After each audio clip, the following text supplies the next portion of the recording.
I've been viral a number of times, and you know what it led to? Absolutely nothing. Spam Went viral, DMs, more four, spam DMs. 4.5 million views on a video on LinkedIn last. Wow. Wow. Easy. And you know what it led to? Nothing. No follower Yeah. growth. I had no Yeah. business at all from it. So Yeah. it was going viral for viral's sake. And a lot of Yeah. people last year on LinkedIn because they were testing out short form. Stop and don't spend another single cent on advertising until you listen to this. I'm Marianne Amies. This is Ready, Set, Paid Ads, digital marketing for paid ad success. Let's go. Welcome back to another episode of Ready, Set, Paid Ads. I'm so excited to be joined today by Dante St. James. How are you, Dante? Really well. Very excited, actually. It's been a while since I've been on a podcast. Oh, well, I'm glad you've dusted it off for me today. Although it's the wheels will turn, don't worry. Yeah, more coffee. To kick off, can you just tell everybody a little bit about yourself? Exceptionally big consumer of coffee. But basically, the best way to describe myself is an ADHD fueled entrepreneur. I like to start things. I'm a bit Elon Musk like that. I like to start things, but I'm great at operating them. So I never normally need to get people in to do that part of it. So I build it, I scale it, then it's call in the cavalry and they take over and actually make it a viable business because I'm really bad at that. I'm very good. Fun bit. Oh, yeah, I do the fun bits, the starting it, the marketing parts of it, and getting those systems started. And then someone comes and takes it over and turns it into something really great. I love that. When we were talking just before we came on, we were sort of talking about the fact that you have so many things that you do. And I loved that you said, I'm not as busy doing all those things as people actually think. And I think that's a sign that you've cracked the code in my eyes. It's code to crack because I have no interest in accounts. I have no interest in writing menus for the cafes. I have no interest in the ordering of clothing for the menswear stores. I have no interest in customer support or even customer service for that matter. I'm terrible at it. But that's the key is you learn what you're good at and what you're bad at. And I just know that I am terrible at follow through, terrible at customer service, absolutely atrocious at taking and returning phone calls. Take all those things and give them to someone else to do. Then that frees me up to do the things I'm really good at, which is basically selling the dream, starting the things, getting the funding for it, dealing with the banks, and just generally coming up with wacky ideas to test. I love that. Well, you're obviously the visionary, and the visionary can't be the executor and the bean counter and all those little fine detail, as we said, the boring stuff that comes later. That's right. And that's what my mum would have said when I was young. Really, she would have said exactly the same. Oh, darling, you're so bad at finishing things, aren't you? But it's true. I'm terrible at finishing, great at starting. But I think it's the beauty, I think, of being your own boss or being the entrepreneur is you don't have to do all those things. And it's interesting. Obviously, we're going to talk about ads today. And I see a lot of ads about learn to do Facebook ads for your business. And I think, everybody that starts a business doesn't necessarily want to do Facebook ads themselves. Yes, learn to do it yourself, have complete control and all that stuff. But it's like accounting. It's like all those elements of business. Is that what you set out to do? Is that what you wanted to be? Or did you want to be the product creator or the person on the stage or the professional service person? I think we sort of get tricked in business that just because we create the business that we then have to learn all the bits and pieces when really, as you said, like growing it to a point where others can come in and do all that stuff that is not your zone of genius is the far better strategy than forcing yourself to learn all these things that aren't your natural state. Oh gosh, yeah, you're absolutely right. Because when we look at, I got in and I love marketing discipline. I've got studies and degrees in it and all that sort of stuff. And I really love the ins and outs of marketing, but I don't do the marketing all of my own anymore. I market me. Yeah. I don't market the cafes. I don't market the training business. I hand all that over to others to do. Yeah. It is something which requires attention to detail. ADHD guy right here. No. Attention to detail, analytics, reports, insight, trending analysis, looking at what's working, A/B testing, working through multiple campaigns, multiple ad sets, multiple variations on the creative, which was all fun 10 years ago when I myself for a very tiny little business. Now I'm doing it for a group. I'm not doing that now. Of course, but someone else. I'll provide creative oversight. But at the end of the day, I also know that things like the A/B testing, the actual data, I Mm. have opinions. We all have opinions, but Mm. everyone's got opinions. But the problem is that those opinions don't convert to data and they don't necessarily convert to outcomes. And I'm Mm. now when, and like yourself, we've got like a whole ton of people that we have to pay every month. Yeah. That requires some sort of predictability in what we're doing. And you don't get that through hunches. You get it through just Yeah. yakka and going through data and being methodical and very much attention to detail. And with paid ads, that's all it is. It's not Yeah. creative genius. It's actually the hard work. It's basically accounting. Yeah. There's a whole lot of TikTok threads, I'd say, about the kind of analytical marketing girly versus the creative marketing girly. And they're literally two completely different things. And I think you're right. Like there's two different brain types. And I, funnily enough, and quite strangely enough, I went out of high school into an accounting cadetship. So I spent 18 months in accounting firm, working full time, studying my BBiz at night. And it was kind of 18 months in where I was like, oh, like I manage the social club and I do the newsletter and I've organized this ball that I said to them, yeah, I don't think I want to be an accountant, but I cut my teeth on the numbers and the data. So I was able to bring that through my whole career. And it is a part that I actually love is the numbers and the data, which is, I know, insane within itself. But it's true. Like I have team members come through the business where the numbers and the data, they just can't wrap their heads around it. Like they're amazing creatives and they're amazing communicators and like things that you were saying, amazing with customers, all that stuff. But put them in front of the analytics report and they glaze over. And yeah, correct. And that doesn't capture me at all. None of that stuff does. Yeah. And I think you've kind of nailed it with the little quote you got in the background there. Just it doesn't mean you should. I can do a million. Yes. I can edit my own audio. I can edit my own video. I can record my own podcast. I can do this. I can do that. I can do the accounts. I can work my way through zero. Like I've been some great accountants what to do there. Should I be doing that though? Is that really where I'm getting the best value out of my money? Because if every hour I'm spending on that, and my hour these days is valued at well over $500 an hour. Well, if I'm going, am I doing something which can cost me $80 an hour? Yeah, 100%. I'm actually losing $420 an hour. So the accountant told me that. Yeah. Up yourself because you're too expensive. And 100%. when I had that realization, doing things, particularly paid ads, doing those myself became. But I'm a busybody and I still need to dip into Sweden into ads manager here and there just to check on the way See things what's going on. Yeah. And look, that's something which I would encourage anyone who's in small business, particularly, to at least know what that all is. You don't have, you can outsource it. In fact, I'm a big fan of sending it off to agencies and people, but know what they're doing because anything that you don't know is a black box, and black are a terrible thing to have in a business. You need to know how everything works. You need to know how to be the best person at making those things work.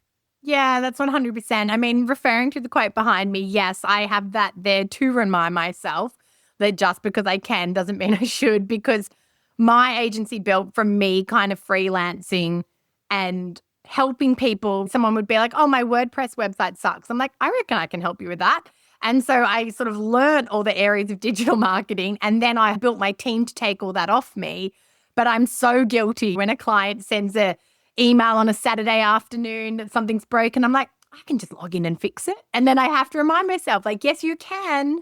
But to your point, should you? And even at work, sometimes I'll be doing some silly little admin task and remind myself, am I the best person for this? Is this really what I should be spending my time on? And sometimes I think, for me personally, I'm sure others can relate, I find comfort in those easy tasks because they're such easy wins, right? Like they're kind of validating wins. Oh, look, I still got it. I can make a PowerPoint presentation look good. But really, I should be putting my focus into the vision and the strategy and the forward plan. But they're such big rocks and they need so much deep thinking. Sometimes the easy wins are fun procrastination points. On the black box as well, like I really want to touch on that because I agree with you so much. And I think I've had this conversation with so many clients. You need to base understand. You need to base understand analytics. You need to base understand what's happening in those accounts and ask the right questions. And It's surprising, but part of our ideal client profile in our agency is we are looking for people that are actively building their business. So we want the question askers. We want the people that go, but why? That reply to their monthly report with a question, with feedback, with anything. We work with a percent of really disengaged clients, and they're ticking that box. They're ticking that box that they want, or they see it as, especially we do a lot of Google ads in really commercial, dry kind of categories. And they just want the leads flowing in. So they don't question it. But they're the sort of person that will be at a barbecue and someone will say, how much do you spend on Google ads a month? And they'll say, oh, $5,000, $5,000, you're getting ripped off. And they'll go, oh, am I? Oh God, I'm getting ripped off. But they don't know the detail. They're not in the detail. And I think you're right. As a business owner, don't run it, but understand how it runs to go, oh, my cost went up. Why? You told me my cost went up. Why is that? What are we doing? What's changing? Or the lead quality is really shit. I need to talk to my agency about that. I need to understand what we're doing. I think there's so much just wanting to tick the box and get it off my plate and walk away. And I think with all delegation, outsourcing, you move on the task, but you don't move on the responsibility. That's right. That's a very big difference between being an employee where you have a very narrow scope of work that you need to, and being an entrepreneur or business owner, is that as the business owner, you are the chief marketing officer, the chief technical officer, IT person, the kettle boiler, the cleaning. You're all those things, right? At least you have to be in control of those things. You can't you can outsource the work, but you can't outsource the responsibility.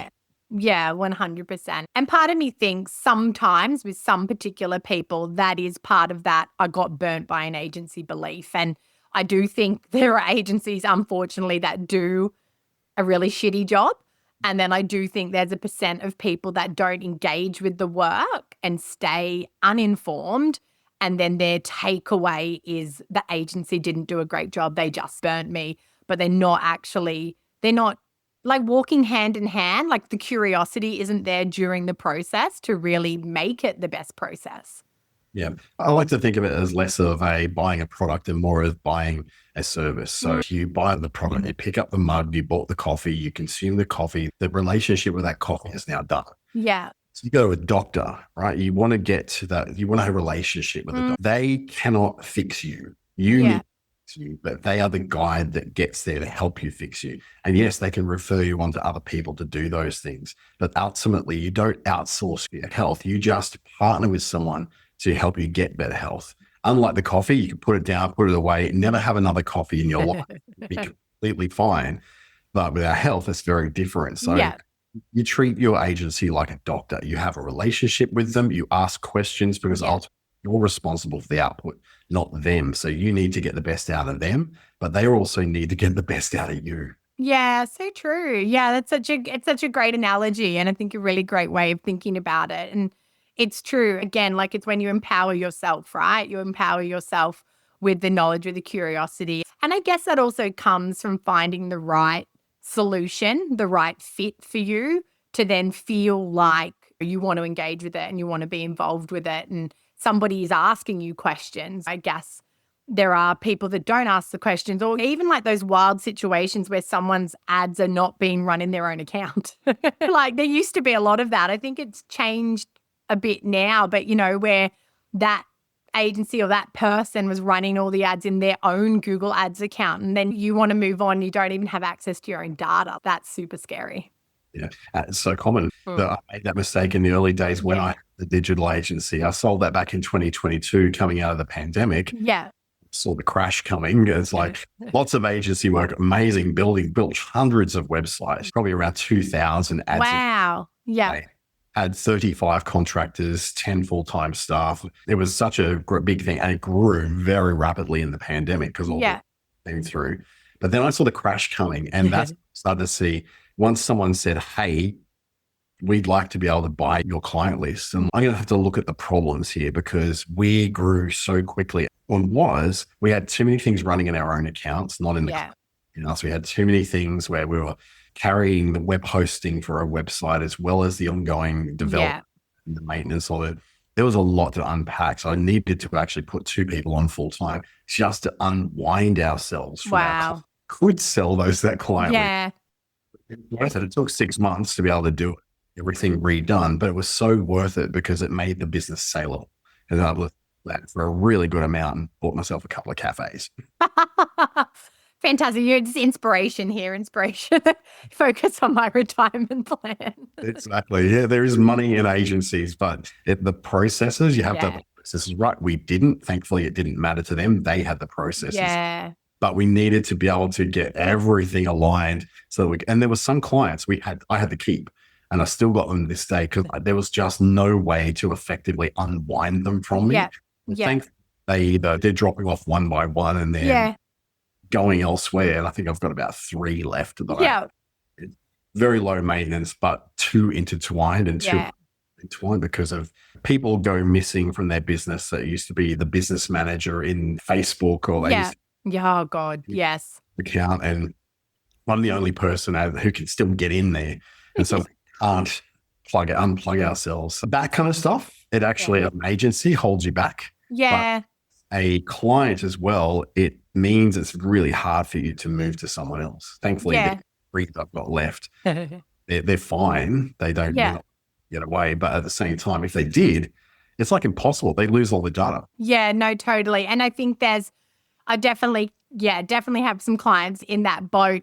And even you think about that, you're like, oh, gee, like when I move on from this or when whatever comes next, what will happen to those people? There's people where almost you have more of the IP of their business than they do. There's certain businesses where I look and I go, do I actually own and run that business? That's I know so much of how it works more than probably they do. From a 10, 12-year engagement, from such a long period of working together, that you think, yeah, that there is definitely things that fall in that category. Absolutely. And that's where you start to realize that you could hold them to ransom, essentially. I know, just buy their business. And look, I think we've both worked with situations where we've worked with a client who's coming to us from someone else. There is someone holding their stuff to ransom, Yeah. files to ransom, holding their email, holding their Google Ads account. Yeah. Yeah. And that's horrible when you get into it. So you don't want to be the person who has No. control. You want to be able to easily say at any time, yes, if you get pissed off at me, you can. Yeah, exactly. Yeah, no, I totally agree. And I think, again, there's obviously there's ethics that play into that, but there's also, you shouldn't hold somebody else's business in that way. And when I've seen that stuff come through, I think the worst one I saw was like an amazing not-for-profit, beautiful team, beautiful purpose. And again, trying to get just the bloody login to like an LMS that this other agency had built. And then the guy was just he was horrid. And I was just thinking, this is a not-for-profit. Like, I understand it probably represented great income and all these sorts of things. The relationship has broken down. They have moved on. We just need this one last thing. And to me, I guess it doesn't align with my values. And just seeing that go down was like, is this real? Are you really doing this? Do you feel good about this? Well, it's all right. If someone wants to leave me, that's completely fine. That's fine. There's nothing I can do to stop that. They've made the decision. They're going. They've got bloody good reasons to do it. Why would I want to keep hold of them? Yeah. I want to go. Why would you make it difficult? Wouldn't you just say, look, okay, here's everything and be good about it? At least final interaction with you was decent. It was a way to helping you in the future. When that person says, yeah, it didn't work out, but he was really helpful in helping us move on to someone else. Oh, okay, great. Yeah. Not quite a testimonial, but at least it's not a 1-star review on Google, is it? Yeah, correct. And it's not kind of bad blood out there where if someone said you worked with so-and-so, you say, oh yeah, we did. Look, we finished up, like we grew out of it or whatever, versus they were absolutely revolting and held us to ransom. But I guess that is the landscape of agency, especially. I think there's all types of agency owners, all types of agency operators. Yeah, like when you've been in the business for a long time, you see a lot of stuff. Oh, some of the horror stories that come across. But you know what, to be honest, sometimes we've been the horror story too. Yeah, no, 100%. We're the ones who didn't deliver and all that. So it does balance itself out. All you do is just go with your values, your ethics, and basically say, look, at the end of the day, if people choose to move on, let them move on. Let them go with your blessing and love. And They will be better for it. You'll be better for it. Yeah, correct. And the other thing is too, once you free up capacity, you've got capacity to take on something bigger. Yeah, And correct. Better aligned, all those things. exactly. Totally. Well, we've had such a great introductory chat that I haven't even had a chance to ask you yet. Though I think we know the answer. So, do you ads? Absolutely. We add quite heavily from Yeah. the cafes in North Queensland to the menswear stores in New South Wales, Yeah. training businesses, the public speaking training business as well. Total ad spend on Google is probably in the realm of about 5 to 10,000 a month at the Yeah. moment. The group. And then for meta ads, which is the other main area we go into, very similar kind of amount depending Yeah. on it's event space. So it will rise and fall with seasonal, Yeah. all that sort of thing. So it's an interesting set of ads accounts. We also have some extra ads. So we've done some TikTok stuff. Nice. We're not good at TikTok. So we kind of tried it, pulled back out and went, okay, we need a very different approach that we're Yeah. going to make at the moment because our audience isn't there. Yeah.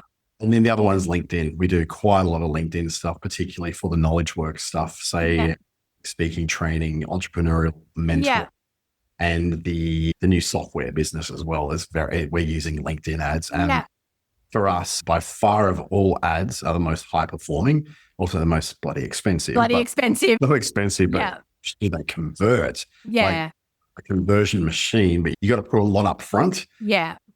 Back. But the return is pretty quick. I find that LinkedIn is a very quick return. Google sort of midterm return. Yeah. Meta tends to be a much more long-term return because you've got still the sales funnel effect. Correct. Yeah. Meta really. So you still got that, let them become aware of you. Yes. Then to the convincing them of why you should be their choice and not someone else. And then finally, drop a deal, drop an offer, or drop a read, contact you. That still pretty much is the Meta playbook. Yeah, agree. It's a very much higher intent when it comes to Google as you look very specifically searching for They're you. ready. Yeah, very much so. And at the moment, I was spending a lot of money and time working on some SEO for AI tools. Yeah. Yeah. So much more about web traffic properties coming through from Perplexity and OpenAI and Google Gemini, for instance. Yeah. And it's not the level of Google, but it's still a significant enough chunk. Fascinating. It's fascinating. And my theory is those platforms are going to monetize at some point as well. Like we've been fed the free models of everything before. We know what's coming. And so I think doing good organically, if we want to call it that, in those platforms now is a great way to test the water and understand where you might want to invest later because, to me, it's an inevitability. I mean, we've obviously been talking a lot about that, playing a lot with that. I was just talking to another friend this morning and I was saying I think that tenure has a lot to do with it, which is quite nice for businesses like my own, that I think that those AI platforms kind of are, I guess, preferring businesses that have been a bit more established and around, have strong SEO, have platform diversification. And in the last 6 months, even really in the last 3 to 4 months, the leads that we've got through are so different to the leads we've had in the past that, again, I don't see the direct GA4 attribution. So I think people are discovering on AI and then going off and searching and coming back through Google or coming back through socials. But we've had leads just of a caliber that we hadn't had before. And I can only attribute it to AI. Yeah, and I've got the same thing. I'm getting inquiries to train people in AI, which was not a part of my business at all. Yes. This is a part because of course. come through. But those inquiries are primarily from offshore. I'm getting inquiries from Dubai, from from the Middle East for some reason. But we seem to be very optimized for there and for specific things like AI coaching and training, how to transformation in organizations. Where in Australia, it's primarily SMEs who even solopreneurs are the number one group that we seem to attract. And which is great. They're awesome to work with, but this is a whole other caliber. Dubai money is money. Yeah. Great money to be getting. So if you 100%. Yeah. And I think anything where the exchange rate is in the client's favor ends up in our favor too, right? Because they're not put off by large scale quotes because they're paying maybe a half of it or a third of it on their end anyway. Exactly. Look, if you're getting work in very expensive markets like your Dubai's, your Saudi Yeah. Arabia, Singapore's, your Hong Kong's, where the cost of things is very high, like it is in Australia, it's a refreshing difference Yeah. to see people who expect to pay that much have the expectation that things cost money and services cost money, because everything in those countries is imported. So Yeah. you're paying a premium for everything worth having. Yeah. We produced so much over the last couple of centuries, and we've been so used to doing it at a mass scale and mass manufacturing. Things are cheap in Australia generally, as Yeah. opposed to people are expensive. In Yeah. these countries, people are cheap and things are expensive. Hmm. So when they get somebody who comes through at the price point we have, they immediately pitch you that you're pitching yourself as premium. And for those markets, premium is good. You must be good if you're going to charge that much. Yeah. Fascinating. That's really fascinating. Very Yeah. different from the Australian mindset, which it tends to be, well, if you're that price, you're expensive. You're just expensive. Doesn't Yes. just mean You're just full of yourself. yeah, exactly. Who the hell does she think she is? Yes, correct. Correct. I know the Australian mindset and culture is so, I mean, even versus US, as you know, like just so different in terms of how we operate and our perception of people. Yeah, very different. The US perception is interesting because not as price sensitive on the best end of the currency conversion at the moment. So my YouTube stuff seems to pick up a lot of US people Yeah. inquiring Wow. this with you. Can you do this with you? And I've had a couple of them pull me up and say, oh, that's a lot less than what I would normally pay here. They see us as an equivalent market to them. So Yeah. Interesting. it could be like their costs. Yeah. Whereas if they're looking for cheap, they go to the Philippines. Yeah. Correct. These Yeah. people, Which when is great perception. Yeah. exactly, they see Australia as producing similar quality to them because we look like them, sound a bit like them. Yeah. We generally have a very solid appreciation of their market. Mm. You know nothing about ours, but we know a lot about theirs. Yeah. Yeah. That's really interesting. I hadn't thought about it like that as well, but you're right. And even we operate like that. We use similar programs and platforms and yeah, very interesting. I did want to go back and touch on LinkedIn ads because I think LinkedIn ads are a little bit of not forgotten about. I mean, the journey with LinkedIn ads over the years, it's one of those platforms where I think every time I go back to it and I'm like, yes, LinkedIn ads, let's do it. I end up with oh my gosh, LinkedIn ads are so expensive. And I think in part it's that it mainly attracts big business that are advertising in it. So your budgets are up against big budgets. I guess in terms of LinkedIn ads, yeah, what campaigns do you find work most effectively for you in LinkedIn? So more recently, the software stuff I'm selling, saying low cost software, and generally that's white. I'm labeling something Yeah. previously, or it's like a very low cost of entry cost for a subscription. That kind of stuff have been doing really well, but I have to get a lot of them. You know? Yeah. Where Yeah. if I'm only making $5 to $10 per month off that, and it's costing Yes. $100 a month just to run those ads, Yeah. I got to get a massive return on investment with that. So what I've had to do because of that is then start bundling things up and saying, okay, well, if this is $5 a month, you can also get your paid onboarding call and training with your team for this much on top of that. Start packaging things up so that whilst the vast majority will come in, grab their $5 a month subscription, I've got 3 or 4 out of every 100 then booking in training time, which is way more expensive. Yeah. Set that cost. But the other stuff that works really well for LinkedIn particularly is the new thought leadership ads. So they're a little bit less expensive. Yeah. And they tend to be more around what you've posted personally that you want to. Okay. I actually haven't seen those. Yeah. It's like it's part of the regular ads campaigns that you run, but it's more based around the content that one of your employees would make. You could also run it from a personal account as well. So if I post something that's particularly great and has gone really not viral, but not far off strong. It's gone strong. It's got a lot of good reaction. I could go, you know what? I need to boost that out a bit further to the industry or choosing which audience I want to go to. And the idea is that it's generally a video. It's generally you talking. That's the sort of stuff that works better. But it goes along with that. And I know Meta is very big on this as well, with that whole idea that if it works on organic, it's probably going to work once you amplify it on paid. rather than just going straight to paid and saying, okay, this is what we have magically come up with create Yeah. without having tested it first in a low cost or zero cost Yeah. environment, organic. Yeah, I think that's a really good point. I mean, obviously, we've seen that in the last 12 months that organic can actually give so much insight into what works for paid now. And I think also with the production values across paid stepping down, I think that's been a big driver of organic also being able to be leveraged back through paid. Yeah, or you just use the same material, just use the same creative as you did. If it went great on organic, it'll probably Mm. be great on paid as well. Yeah. So you may need to think a bit more strategically about it. Yeah. It's what sort of got lots of views doesn't necessarily turn into lots of business results. So Yeah. one thing that's just getting attention. But if Yeah. you have something to then back that up with what do they do next, that might be very cool. And you've got a very big opinion that you put out there on what business result does that lead to? Does it lead to inquiries, or is Yeah. it just more people viewing your website, which may not do anything? Totally. And I think that's kind of the boosting post problem. And I did a podcast episode on this recently saying the problem with boosting posts is you often haven't engineered a post with an outcome.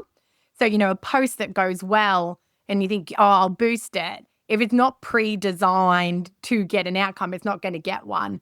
And I think you're right, like looking at what performs organically, but then still engineering that through a conversion lens of maybe it's that creative, but maybe I need to write the caption a bit differently, or maybe I need to attach a lead magnet to it or something to it so that then it gets an outcome. Just because you posted something from the office where someone's birthday was happening, they've got 1,000 because that person is relatively popular in your town. That doesn't mean anything. That's your behind the scenes stuff. That's Yeah. push forward and amplify into a paid environment simply because, like you said, it's not attached to any kind of what's next. Yeah.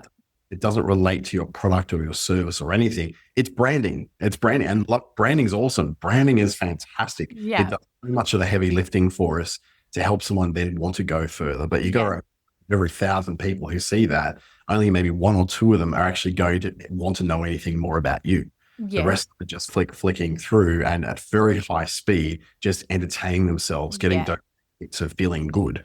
They're not there to be educated or informed. They're there. Yeah. And that's the problem with stuff that does well organically. Yeah. It's designed to entertain. Whereas if your outcome is to get leads to provide a service, entertainment may look cool and may go viral, but I've been viral a number of times. And you know what it led to? Absolutely nothing. Went viral. Spam DMs, more spam DMs. 4.5 million views on a video on LinkedIn last. Wow. Easy. And you know what it led to? Nothing. Yeah. I had no follower growth. I had no business at all from it. So it was going viral for viral's sake. And a lot of people last year on LinkedIn because they were testing out short form. Yes, there was some great gains on LinkedIn last year versus I think they're still trying to crack exactly what their sweet spot is this year, but they've definitely pulled back on their love for video after maybe not getting the results that they wanted, I think. Yeah, and I think that's the problem, that people don't go to LinkedIn necessarily to be entertained, although their gaming platform is doing really well. Because they have like puzzles and things, don't they? Exactly, all the brain training kind of game. That stuff is doing really well for them. I had a chat with one of my contacts in the Sydney office at LinkedIn, and he was just saying that they get so much feedback about those games that it's great. I'm like, interesting. So they've gone down that path. Yeah. Short format video path. That said, though, I still do 2 short format videos a day on LinkedIn. Yeah. They're not in the thousands, they're in the hundreds of views.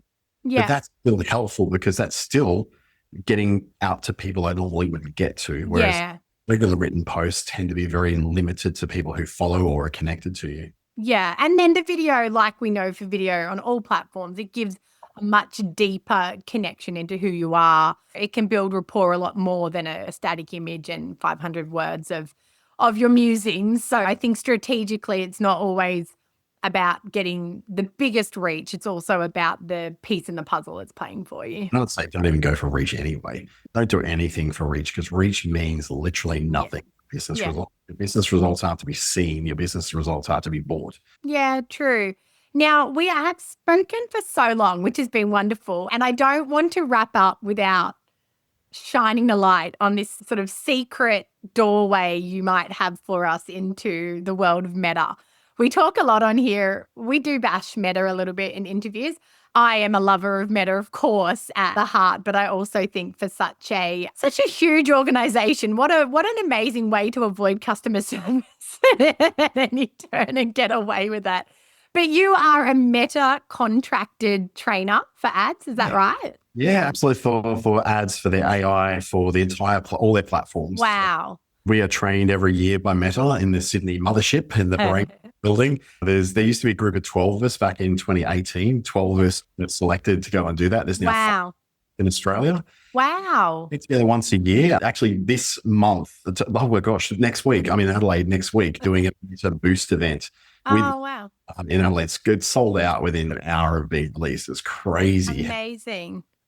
And then last year did one in Darwin. I've done them in places as vast as like Merredin in Western Australia, but then also Auckland in New Zealand, Sunshine Coast, Gladstone. We've got to go around the place. And those things are basically to put a face to Meta. Yeah. Problem, right? We don't funny that. Now, while I can't restore your ads account, I can't get you unbanned, certainly can't do any of that. We certainly have the tools that can help you to do better with that. And one of those biggest tools, which addresses the biggest elephant in the room, is small businesses who lose access to their accounts or get banned or blocked or something like that.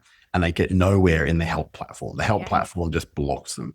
I've had pretty good experiences in the help platform in the past. The verification where you can buy Meta, Instagram, and Facebook verified accounts, which are to get a little bit better, is a little bit better. Yeah. Ultimately, if you're a small business, so family enterprise, small business under the 19 employee level, you actually get access to the Australian Small Business and Family Enterprise Ombudsman, who will advocate on your behalf to Meta and to Google and to TikTok and platforms. That's a little secret that no one knows about. Yeah, that's a huge secret. And no one knows about it, right? So I've actually had little conferences I've done with the Ombudsman, Bruce Wilson, and he says that's what we do. Like probably about 20%. We just don't tell anybody. Well, they have no advertising budget, do they? And it's not like a Meta are going to put ads on there that you can go through. Yeah. What it does, it gives you then somebody who is government, federal government, so all states and territories get access to this. Yeah. They will advocate on your behalf to get that done. Now, does that guarantee you're going to get your account back? Look, if you did something really terrible or you got hacked and they did really terrible, it's not as likely. Yeah. It puts them in touch with that Sydney office, which is the government liaison office. Yeah. And then deal internally to escalate those situations because it's then followed up and is treated like a case by the Ombudsman. So that's the place to go. The Australian Small Business and Family Enterprise That's a hot tip. It's let's say 5 times drunk on a Friday night because but that's where to go. Wow. I was going to say, I bet at those live events, you get 95% of the questions in the room. How do I field a lot of that stuff? And obviously being in it for so long, I can navigate the support chat and usually get resolution. Yeah, exactly right. Unless you've done something super wrong, unless the account was really compromised. But like I always say to my team, God, I got to sell this knowledge to know the questions to ask, to know how to push. There is just so much red tape and you need an active account. You still need an active account to access the support, which I do quite love that as well. As, you can only access us if you have an active account. That's an issue. But I thought it'd be good to know, obviously right now, there's so much change happening in Meta ads. Obviously Andromeda has been a big update. I guess maybe to close, like any hot tips you've got right now in Meta ads that people should be paying attention to? Look, Meta would tell us to just use the AI, use as many of those AI tools as you can, because they are tuned and trained like crazy on billions and billions of scenarios. Yeah. Not one niche you'll ever find that doesn't suit it. Yeah. You do find, though, this is my non-Meta hat, back into the Dante hat, is that when you do use that, there's generally a hockey stick kind of growth. There's going to be a period where it just does not want to learn. Yeah. Then suddenly it does, and it takes off. Okay. We get about 2 weeks into that campaign and we go, oh, it's on the drop again. I must not be working. It's like, that's the natural ebb and flow of a campaign. Yeah. Because we see the stats start dropping. Yeah. Let that happen. So it then kicks in your A/B test or it kicks in your other creative to be able to do that. So patience is the biggest thing Yeah. I want to teach people, is that it will work.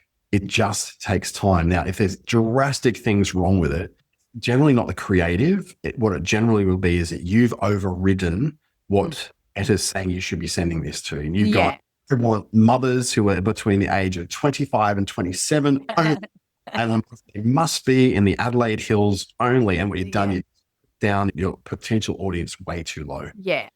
And that's the danger, I guess, with local businesses. It's when they're Yeah. small, really advertising in a 17-kilometer radius of whatever city they're in. That limit, Meta's a numbers game, right? It's Yeah. millions. It works at its best in New York City and in London. Yeah. Pretty well in Sydney and Melbourne with Yeah. numbers game. But when you start going to regional areas, you go to the Dubbos and the Darwins and the Alice Springs and the Broken Hills, you start to be very limited by the fact that there's not a lot of people there. So Yeah. you're picky with who sees the ad. You just have to make everyone see it. Yeah, no, 100%. And I guess that's been the big turnaround in advice. Whereas before we put so much time and effort into the audience build strategy, and that was somewhat the gold. Now it's let go of your assumptions, let go of you assuming the best person for your ad, and let the platform learn, let the platform test and measure and learn and respond to who is actually the best person for your ad. And yeah, you're right. I can definitely see that limitation when the market size just generally is not big enough for that testing and learning to effectively happen. But yeah, I think that's a really good tip. And especially the seeing it through. Like, I think people want that quick fix. They want that quick learning. But you're right, data analysis, testing, synthesization, that takes time. And you can't rush that. You can't 3 days in, the old classic of 3 days in, how the ad's doing. You're like, oh, not enough time yet. So a second point would be then about creative. Learning from creative, and it's coming through from Meta, is that we tended to have developed most of our ideas about advertising on Facebook, on the desktop of Facebook. Yeah. The eye lingers longer on a piece of content, where the scroll is much slower, where stand out because the words seem to be right. There's a right hook in the text. Yeah. Most of it's now happening on these things, right? Yeah. When it's happening on a mobile, it's all about gaining that attention. And it's not going to get that with a square tile that you've generated in Canva, which has got 30 words on it. It will not get attention. No one will stop for it. Even if you make it red with black stripes and it says stop here, to do that, right? It's a scream ad. So what you need to do is get the attention way that works for the platforms that your people are going to be on. They're primarily going to be on mobile. Yeah. Unlike, they could very well be on a desktop. We need to throw out the assumptions we had 10, 15 years ago when we were making things for a desktop environment. It's now a video first, mobile first environment. And the attention to each post that they're coming through is very short. It's not like we used to think. It's more like half a second. Yeah. Nothing, no movement, no anything in that half a second that would get an attention of the person you're looking for. Then you're gone. You don't get seen. Yeah. Yeah. Oh, absolutely.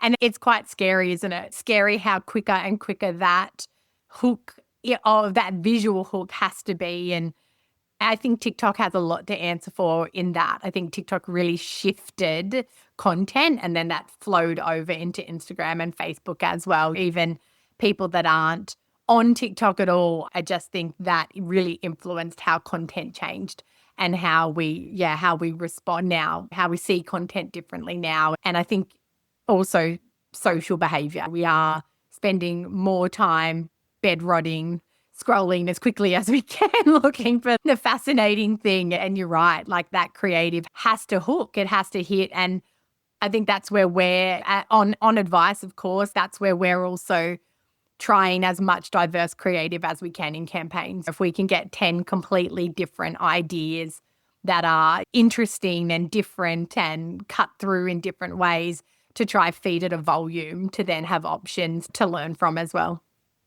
I like the thought of approaching everything like a campaign rather than so when you approach things as a tactic, you tend to go, oh, I'll just make it bright green because then someone will see it, or bright pink because girls love pink, right? That's not the case. Oh, my favorite color is pink. I'm a bloke. So I'm usually And I wearing, hate pink. yeah, today I'm a brand. So usually I'm wearing pink. And I've got plenty of women who I work with who said, for God's sake, don't put pink on my ads because it's not as clear cut as it used to. Yeah. Think of it in terms of campaigns. Like one of my favorite humans in the world is Mia Fileman from Yes. It's Capital One. amazing. Yeah. Incredibly smart woman who understands campaigns as these end-to-end life cycles rather than as something which is a tactical ad or a tactical post. Everything fits within what your outcome is going to be, reverse engineered back to the very first piece that someone will see about it. And then it counts every touch point along the way. All 36 touch points are accounted for in some kind of way. The average small business is not going to do that, right? But No. we'll generally do that. Agencies don't do tactics. Agencies generally do campaigns, right? Yeah. They results long-term relationships. Yeah. I think that's the big difference. And you see that tactics work on TikTok because TikTok doesn't have to deliver business results for anybody. Yeah, It's that's true. young influencers who are only seeking fame and Yeah. monetization. And then they end up going, when they get their first little taste of monetization, they all jump over to YouTube anyway because YouTube pays better. Yeah. And then the good thing about YouTube, though, they've stitched up the fact that you can go, yes, I can get the attention with a short, but I've also got my long format stuff in the channel too, which does lead to generation, especially if you're selling something high ticket. Yeah. The long format stuff to develop the trust that leads to the purchase and the conversation, because nobody picked up TikTok, flicked through and went, gee, I really want to connect with her and see if she can coach me in TikTok. And again, it's those different elements of the consumer journey and back to the psychology. But yeah, I think you bang on about campaigns. And I think that mind shift has happened in the last couple of years as well. I know with some of my e-com clients, yes, you're launching this thing and then you're launching that thing, but what's the bigger picture? Like, how are we sewing this together? How are we making a bigger impact with it? How are we going from before it launches to 2 months after to still be talking about it? And I think you're right. It's less about the in and out. Yeah, where we'd like to just, what can I make on my phone that I can post today that might maybe move my business forward a little bit? Or I've had this magical shower thought while I'm going to make that into a reel and that sort of stuff. If you've already got a campaign going, then you insert that into the feed as well. Can really just confuse people and throw things. So I think, my advice would usually be when you get to the point where you do have a marketing budget, people who actually know what they're doing, because you spend all this time in the world watching YouTube videos and reading meta blueprint articles and still have no idea what you're doing. And it doesn't replace 15, 20, 25 years of psychology and marketing experience that agencies tend to have. And I'm not talking about the big Clemengers and all Atomics and all those. I'm talking about just the people who've just been doing marketing for a bloody long time. Yeah. Oh, totally. They just know what they're doing. They really. Thank you. I should frame that that's a good plug. But a completely unpaid plug. But I think also, to loop back to where we started, to then focus on the things you love in your business. If you're the product visionary, be the product visionary. If you're about the legal services, go and do the legal services. Don't get caught up in the parts of the business that you never set out to be. I think that's the gold. And look, really understand what is you and what is not. And you probably need to spend a bit of time getting to know who you are and being really super honest. Like, I've done it 25 years of personal development work that got me to the point where I can understand that my ADHD is great. It's also horrid. I can my attention to detail is terrible, but that's actually really good for the things I'm really good at, which is getting things started. So you have to get really honest about yourself. I'm not just talking about the Instagram highlights of, oh my God, like I had such a great day with a client today, or, oh yeah, today I met up with a fellow tradie and we had a great talk about this. It's not interested. What I do and develop, you don't have to do it in public, but you have to do it 100%. To get super honest about who you are, the good, the bad, the ugly, and the downright disgusting, and who you are. Because we tend to assume we're not as bad as we are, and we also tend to assume we're not as good as we are. Find who you are, and then you'll know what you need to do in your business and what you're good at, and you'll save so much time and money. I have literally lost millions based upon doing the things I should not have been doing because I'm not geared to do them. I thought white knuckle my way through it and make it happen magically or learn my way out of the mess, I No. wasn't gone. I just wasn't him. Yeah. And you're fighting it. I think owning a business, well, I know owning a business is the biggest self-development course you'll go through. If you're not willing to do the self-development work, don't go into business ownership, don't go into entrepreneurship, because whether it's just building something or it's leading other people, you have to face all your deepest, darkest, and then you have to be prepared to evolve and continuously evolve and come up against challenges and do the work and evolve again. It's ongoing work. And for the love of all that's good and holy, please get yourself a coach or a mentor who will tell you the truth. Yeah, 100%. Just get another coach who's going to tell you how wonderful you are. How your mindset's just going to make everything magically happen. To get someone who's going to kick your ass, because you will need it. Trust me, because you'll start to keep your own hype after a while. Yeah. Need someone to bring you back down to earth, but then guide you through the process. You back up again. Oh, 100%. Have the hard conversations with you and hold you accountable. I think I say to any new coach I work with, I'm like a deviant small child. I'm going to tell you, I'll do everything. I'm such a good girl. And then I'll start stuff and not finish it. And if you don't ask me, I won't admit it. I need to be held. I need to be asked, did you do the thing I told you to do? Oh, shit. I need someone to hold it over me, because a bit like you, like I will get into the next thing, the next shiny object, and leave a whole trail behind me of things that I never finished. So having someone that holds you accountable, I think, is so important if you need it. This trail of destruction is long, storied and celebrated in song and in dance. So I've learned from that long journey that you cannot do it on your own. Get yourself a coach. I know that they're expensive. Yeah. It's honestly great. They're an investment like anything. And if you can't afford a coach, at least get around a bunch of good people, whether that's in my network or a local mumpreneurs network. Just get around some good people, and not people who are always going to make you feel good. People who are going to call you out on your crap as well. Such good advice. So much good advice. This has been such a wonderful chat. We've gone everywhere and I've had such a great time. Thank you so much. No, it's so much fun. I really enjoyed it, Marianne. Well, I look forward to talking to everybody here again soon, and you too, Dante. Thank you so much.